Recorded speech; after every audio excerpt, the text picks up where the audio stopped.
I can't leave my mother alone, I'm worried about my father. Please, can you drive? Take us to the hospital. For a moment, Bob just stared at me, but then he said, all right, and started getting ready. Thank you. I quickly got ready too, and we headed to the hospital in Bob's car. As we drove into the woods and went a bit further, suddenly Bob stopped the car. Something seems off with the car. I'm sorry, but can you get out and check the front tire? I did as he asked, getting out of the car and shutting the passenger door behind me. Suddenly, wait, what are you doing? Bob started the car without letting me back in. He pulled the car over to the opposite lane, hurriedly approached me, and threw my bag at me through the open window. That's for waking me up in the middle of the night. Bob smirked and said that, then drove off, disappearing from sight in no time. 2 hours later, I arrived at the hospital to find a critically injured Bob. My name is Catherine Thompson, 24 years old. A housewife. After graduating from college, I joined a major corporation, but I resigned after marrying a senior I met there, Bob. Bob was handsome, intelligent, an all-around athlete, and every girl's dream man. I fell head over heels for Bob the moment I saw him during a training session he led shortly after I joined the company. Like other female coworkers, I would say, wouldn't it be amazing to be his girlfriend? Back then, my feelings were more like a fan's adoration for a celebrity. The mere excitement of spotting Bob in the office or getting assigned to a task where I'd interact with him was thrilling. Then, out of the blue, Bob approached me after I was assigned to the administrative department. It was work-related, but I was ecstatic that he remembered my name and specifically asked for Catherine. That day, my colleagues kept teasing me, and I felt like I was walking on air. After that, for some reason, Bob started talking to me more often. Before I knew it, we were dating, and soon after, we were married. I had adored Bob to the heavens, but I still always wondered why he had chosen me. When he proposed, I asked him, Bob, why did you choose me? And he smiled and replied, because you loved me the most. I was both embarrassed and overjoyed to hear that. I felt validated. I believed he recognized the depth of my love and accepted it. But the reason Bob gave me after our marriage was a bit different. He said, I married you because you were my #1 fan. In other words, you knew best how awesome I am. You made the right choice. It felt off. It seemed similar, yet different. I couldn't quite put my finger on it. But as time went on, that uneasy feeling took a solid shape, and I found myself trapped. Had I realized what this discomfort was about sooner, I wouldn't have suffered as much. Bob was, by all accounts, perfect. As long as you didn't upset him. After we got married and started living together, I found that Bob became more critical towards me. For instance, over minor things like overcooking the breakfast eggs until the yolk was too hard, or not ironing his white shirt to his liking. Sometimes, he'd suddenly quiz me on complicated economic or societal issues and chastise me for not having a satisfactory answer. He didn't like how I woke him up in the morning, or if I didn't respond to his messages immediately, or if the coffee was too weak, or if a strand of hair was in the sink. Bob would point out every little detail, never raising his voice, but always speaking to me slowly and deliberately, as if making sure I'd understand. Listen, he'd say, I'm telling you this for your own good. So you can be a wife that's fit for me, and not embarrass yourself in front of others. If you just do as I say, you won't go wrong. This would continue until I'd respond with, yes, I understand. I'm sorry, I was wrong. Once he felt I genuinely regretted my actions, he'd say, okay, just be careful next time. I found myself constantly walking on eggshells. Day and night, I watched Bob's expressions, kept the house immaculate, and served the dishes perfectly without a single flaw. The only thing on my mind was to avoid being scolded, that was all. Yet, as I grew more weary, Bob would comment, you know, Catherine, looks do matter. Lately, you look so tired all the time. What would people think? You should always look your best as my wife. He'd then insist on buying me expensive clothes and makeup or send me to salons and spas. Bob was well off, so ironically, the only thing I didn't need to worry about was money. I also strained my nerves to enhance my appearance as he ordered, and as a result, people around me would say things like this. "Catherine, you have such a wonderful husband. I'm so envious. I wish I could have married someone like Bob. Oh, how I wish I could trade places with you." I probably would have said the same thing if I saw it from their perspective. But the reality was hell. If it was possible, I wished someone would switch places with me. Desperately following Bob's orders, before I knew it, 2 years had passed. Underneath my smiling facade, I was slowly losing myself. Then, an incident occurred. Late one night, my smartphone rang, pulling me from my momentary dream world back to reality. I quickly grabbed my phone, checking on Bob, who was sleeping next to me. He seemed to have woken up and turned over in bed, looking irritated. The call was from my mom. "Hello, what's going on?" "Oh, Catherine, your father." Mom was calling from the hospital. My dad had a heart attack and was undergoing surgery. "What? Dad?" I could hear my mom crying on the other end. "Okay, I got it, I'm on my way." I hung up and turned to Bob. "What's the matter at this hour?" The clock was ticking past 1 a.m. "I'm sorry, but..." I explained the situation to Bob. "I need to go to the hospital. Can you drive me there?" Bob stared at me silently. It was a critical situation for my father. Surely, even Bob would agree to drive. Though I had a driver's license, I wasn't allowed to drive Bob's car. "I can't leave my mom alone. I'm worried about Dad. Can you drive? Please, take me to the hospital." Bob continued to stare at me for a while, then finally said, "All right," and began to get dressed. "Thank you." I quickly got ready, and we headed to the hospital in Bob's car. The hospital was about 7 to 8 miles away, and it would take roughly 10 to 15 minutes by car. The main road leads straight to the hospital. However, Bob took a detour onto a side road. "It's the middle of the night. This way is faster." "Is it?" I was grateful that Bob was trying to get me there as quickly as possible. Even though he's always tough, he truly cares for me. That's what I believed. After driving on the side road for a while, we entered a forested area. I recalled him mentioning that this route was more scenic during our drives. Suddenly, Bob stopped the car. "The car seems to be acting up. Can you check the front tire for me?"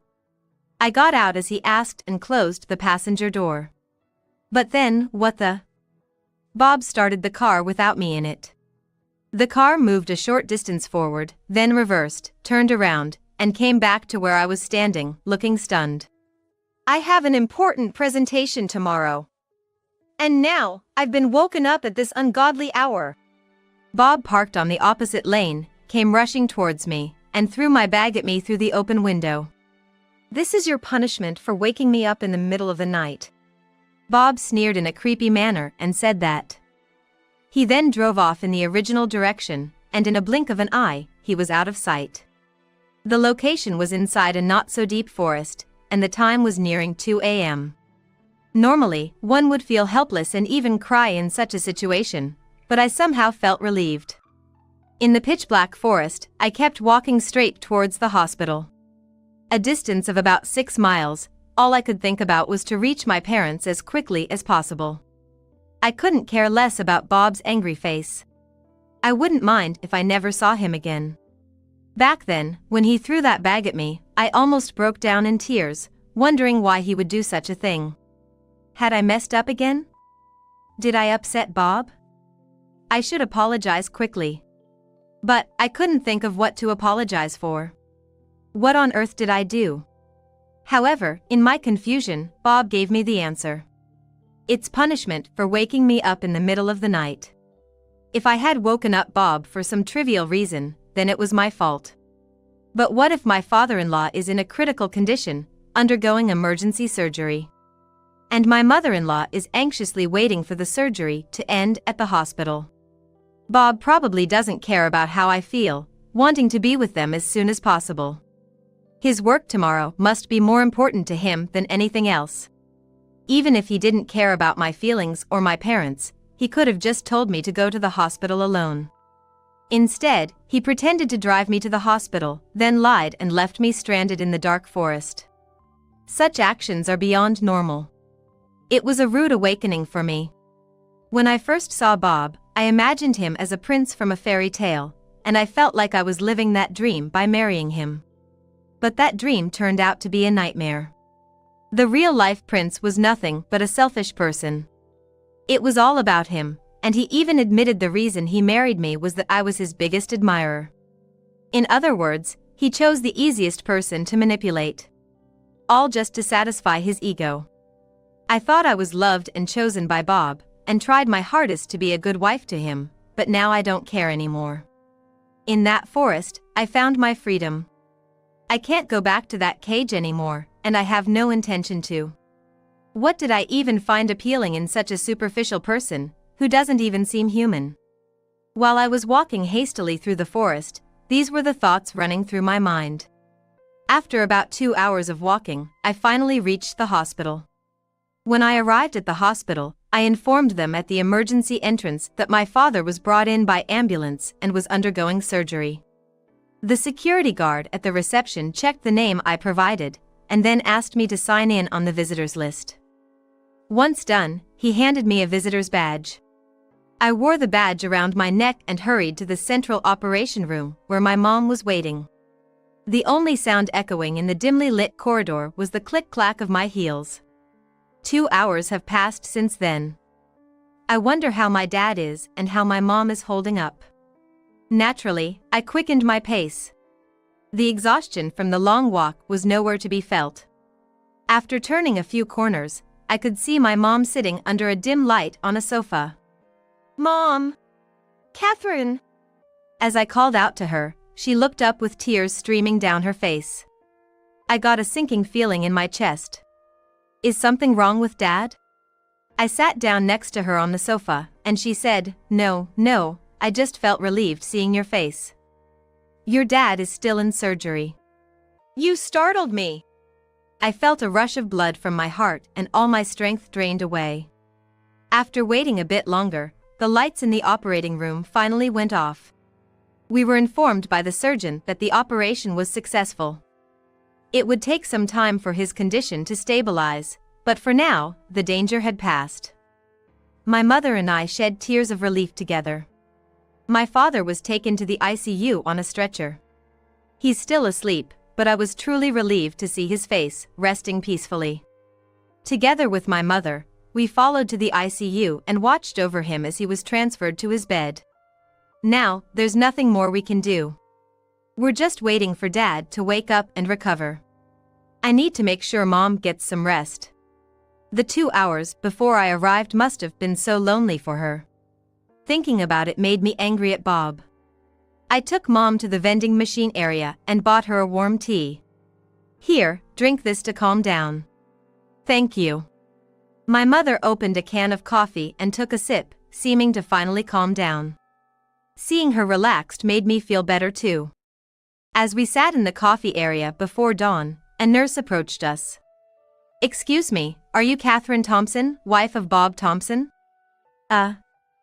Oh, yes, that's me. The nurse had seen the name I filled out in the visitor's book and wondered if it might be me. Last night, around 2 a.m., your husband was brought in by ambulance. What? We tried contacting the number your husband provided multiple times, but we couldn't reach you. I hurriedly took out my phone from my bag. When I got in the car, I had muted it, thinking I'd be at the hospital shortly. I remembered setting it that way, not wanting to waste any time adjusting settings when I got to the hospital. I saw several missed calls from an unknown number, which turned out to be this hospital's. Bob must have thought that I wouldn't go to the hospital and would just follow him home. So he provided both our home and my mobile number. He probably never imagined that I, left alone in the woods in the middle of the night, would walk over 6 miles to the hospital. I explained that my father was also being treated here, apologized for missing the calls, and inquired about Bob's condition. Apparently, after leaving me behind, Bob had an accident on his way home. He's alive, but both his legs are broken and he needs surgery. That's why they had been trying to reach me. I asked my mother to wait while I went to see Bob. It's quite something, having both your husband and father in here at the same time. The nurse said that to me with a sympathetic look, but I only felt sorry for my father. I couldn't care less about what happens to Bob. Of course, I have no intention of taking care of him. However, there's no need to say such things to someone who doesn't know the situation, so I just smiled vaguely. By some stroke of luck, Bob was having surgery in the operating room next to my father's, and he was in a private room near the ICU. There was a nameplate at the room entrance that read Mr. Bob Thompson. It's the best private room, and apparently, it was Bob's request. I entered the room with the nurse who had shown me the way. Bob was suspended with both legs immobilized, looking utterly pitiable. As he tried to speak to me, he realized I wasn't alone and said, "I'm sorry for putting you through this, especially with your father in such a state. I'm glad you came." "Nurse, I apologize for the trouble," with a forced smile. When the nurse left, and we were alone, Bob's face took on that lecturing look he always has. "Where the hell have you been? Why didn't you answer the phone right away?" "I've been stuck here, struggling." "Tell me where you've been," he demanded in an accusatory tone. "Where do you think? You told me my father had surgery, right?" Obviously, I was at the hospital. Bob looked genuinely shocked by my response. "What's with that tone? Haven't I always told you to speak politely and gracefully? I won't tolerate such language," he chastised, quickly regaining his composure. He still seemed to think he had the upper hand. "Why should I be so polite to you? To someone who deceived me and left me in a forest in the middle of the night? I don't feel the need to show such consideration." "What did you say?" Bob glared at me, saying, "Is that how you address your master?" in a calm yet restrained voice full of anger. "Master, I see. He's always thought of himself that way. His attitude wasn't that of a husband to a wife, but of a master to a servant. But I'm not a servant anymore. I reclaimed myself in that forest." I confidently retorted. "I don't have a master. I'm a free person." Seeing my firm stance, Bob's face contorted in visible anger. "Is that what someone who's been taken care of should say? Well, is that what someone who's been cared for should say?" "What?" Perhaps shocked by my words, Bob jerked, causing pain in his immobilized legs and letting out a cry of pain. I coldly looked down on Bob, with his fixed legs, unable to do anything, his face twisted in pain and drenched in sweat. "Guess you got what was coming to you," I said, a chuckle naturally following my words. I laughed, and Bob cried. The roles had reversed. The thought made me laugh even harder.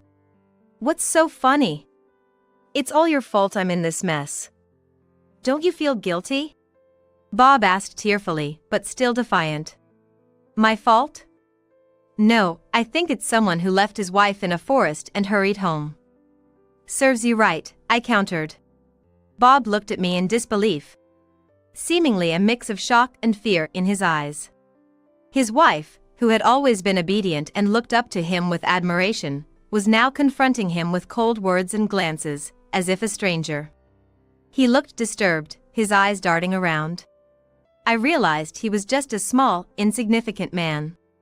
I felt ashamed for having feared and acted so subserviently to this man for so long. "We should break up," I spoke firmly. "I don't see any point in being married to you anymore. I'll wait until you're discharged from the hospital, so please prepare yourself in the meantime.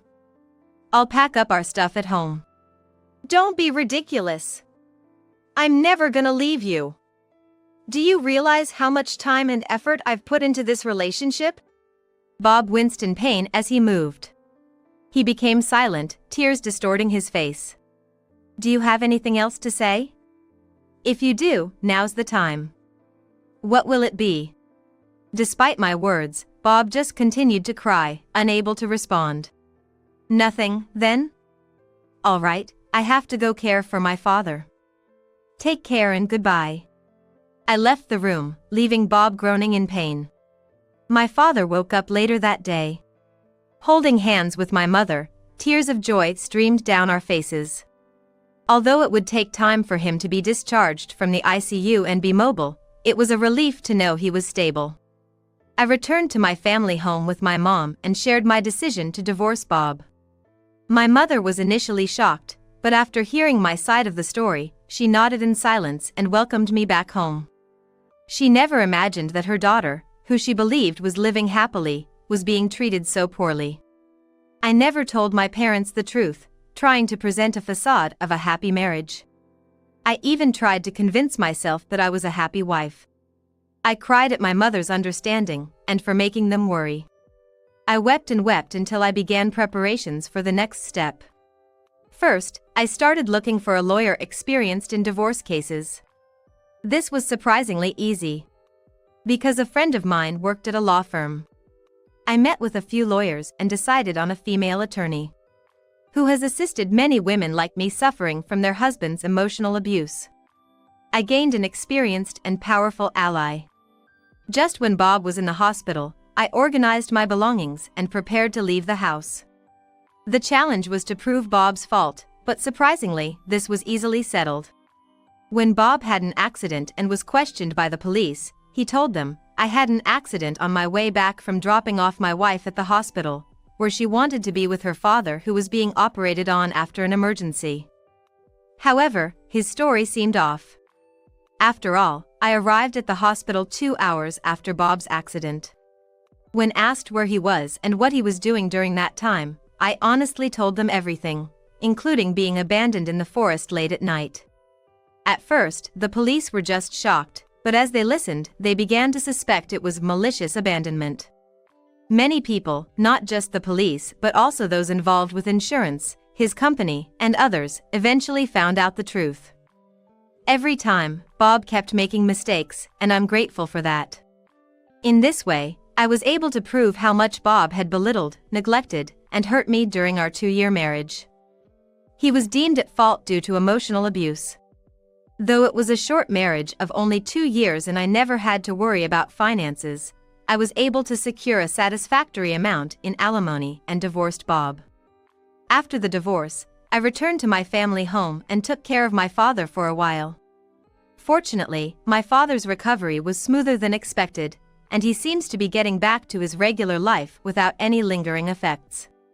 My father's workplace has told him he can return after a brief hiatus, and he's deeply grateful for that. Luckily, I got a job at the law firm that assisted me during my divorce. A friend of mine got married and was moving because of her husband's job. Thanks to my friend's recommendation and the lawyer who had seen my true nature during my interactions with Bob, the hiring process went smoothly. Thus, our family of 3 is slowly moving forward. Bob has completely lost his trustworthiness since our divorce. No matter how good-looking or elite he might be, he's now recognized as a terrible person who can't treat others properly. It seems like no one wants anything to do with him now. A former colleague reached out wanting to talk. Apparently, after Bob recovered from his injuries and returned to work, he was going around saying that I was a terrible woman who abandoned him when he was injured. Despite many people already knowing the real reason for our divorce, I'm astounded at how much he underestimates me. So, I asked my lawyer to send him a formal notice, threatening to sue for defamation if he doesn't correct his story. My friends also shared the real story, and those who were about to believe Bob's version now recognize him as a lying emotional abuser. Well, he seems to still have his job because he's competent, but I wonder how long he can keep it up in such a hostile environment. Right now, I'm not ready to look for someone new, but I want to find someone who truly cares for me next time. I want to show my parents a genuinely happy version of myself. For that day, I'll keep my head held high and continue moving forward.